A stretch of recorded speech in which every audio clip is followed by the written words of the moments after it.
And I came... So that was your reasoning. That was your reasoning. It just, when you got to Switzerland and you have to go through with this, did you feel that you were doing something wrong? No, definitely not. What did it feel like come the day that you actually know the time and you know the place when it's all going to end? Well, you're sort of like in a film. I think you just get on with it because that is the way humans are, you know, and other animals. If you've got to do something, you just get on and do it. Did you have any moment of panic, of regret, of saying, I'm not sure, Oh, no. don't go, don't do this? No, definitely not. How could I do that to a man who'd been so brave? How can I let him down and say, you know, don't go? No, no, no. Did you say your goodbyes to each other? Yes. Well, he had said to me, I've thought of something to say. I think I might say, what are you trying to... Taste the stuff. Taste the barbiturate and say, oh, this tastes awful. What are you trying to do, kill me? I said, you can't say that, you know, because there's fabulous English the Swiss speak. You know, humour is, you know, to each guy. I said, you can't. He did. Jolly well did. And did it make you laugh? It made Jilly, who was my friend who flew out that day to be with me and Andrew to take me home, because I was going to come home on my own, and then they both put their foot down and said no, you know, and Jilly came out. And then his very, very last words to me were, "You've been my world."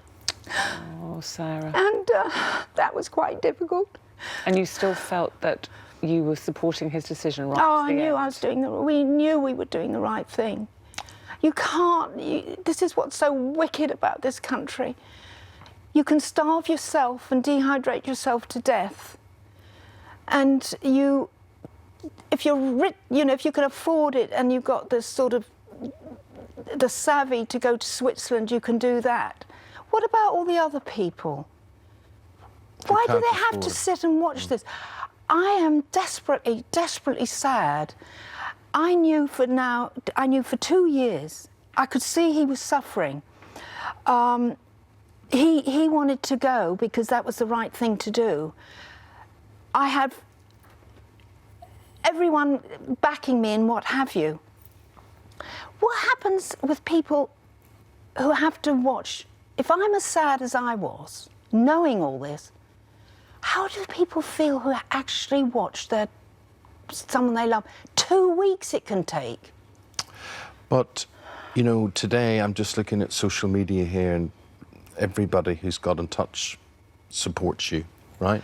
But nothing's going to change. It's never going to change in this country. Well, it has to. It's not. The God lobby, the ill-informed MPs, the unelected doctors have to change, just like we've changed around homosexuality. It wasn't that long ago doctors were calling that a mental illness. Doctors were calling it that. Suicide up to 1961 was a crime. You could go to prison for having tried to kill yourself. Why do you think MPs voted against it? I think they're so ill-informed, and they have visions of everyone taking their grandma to... It's control.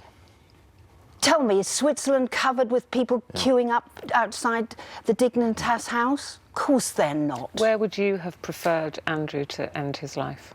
At home in our lovely, lovely house, with my son Davy there, with all our dogs around us. All rescue, I might add, if anybody's listening. And in Switzerland, people can do that. They can do that at home. Dignitas can come to your home. Come to your home. In Switzerland. Oh, in Switzerland, yes. If you're Swiss, they have a very nice house on a little industrial estate where, because the authorities won't allow them to be in a residential area, but they've done it all up like a lovely, you know, a nice house, and you sit... So, Sarah, you're here, you're grieving, but you're also angry. And very angry. And you don't want Andrew's death to be in vain. Absolutely not. I think of some poor couple who haven't got the money, who haven't got the situation where they can sort something out, and they're going to just have to watch that loved person go downhill, perhaps end up in a home. Yeah. Where, you know, where everyone begs, please, everyone I know at our age, younger, older, who aren't in homes, they say, one thing I don't want to do is be in a home. Sarah, thank you very much Well, indeed. condolences speaking out. again, Sarah. You know, how many years were you and Andrew together? We were together, we would have been together July, so he died April 28th. We'd have been together 39 years. Well, That's a- as he said, you were his world. Thank you very much indeed. Thank you.